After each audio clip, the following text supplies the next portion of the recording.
सुषमाताई अंधारे आपल्यासोबत जोडल्या गेलेल्या आहेत। ताई, काय पहिली प्रतिक्रिया या सगळ्या मुद्द्यावर? काल एक व्हिडिओ सुद्धा समोर आलेला होता ज्यावर आपण संवादही साधलाय। आता कोठडीत वाढ होतीये। ते आजची जी न्यायालयीन कोठडी न्यायालयाने सांगितलेली आहे किंवा सीआयडीने आमचा तपास पूर्ण झाला असं सांगितलेलं आहे।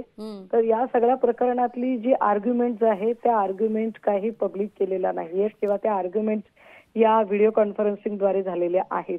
सो आपल्याला ते ग्राउंड नेमके माहित नाहीयेत की ज्या ग्राउंडच्या आधारे ही न्यायालयीन कोठडी मंजूर झालेली आहे, त्यामुळे त्यावर काही फार बोलता येणार नाही।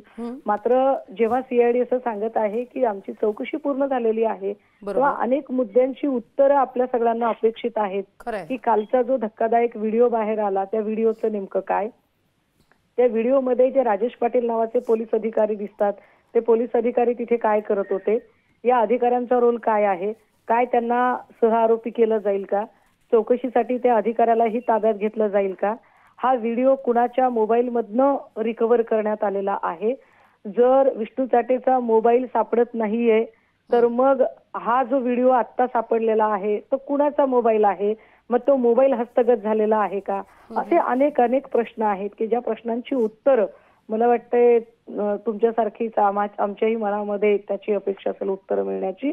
परंतु जर सीआयडी म्हणते की आमची चौकशी पूर्ण झाली तर मला वाटतं सीआयडी कडे कदाचित याची उत्तरं असतील आणि यथावकाश सीआयडी आपल्याला उत्तरं देईल अशी आपण अपेक्षा करूया।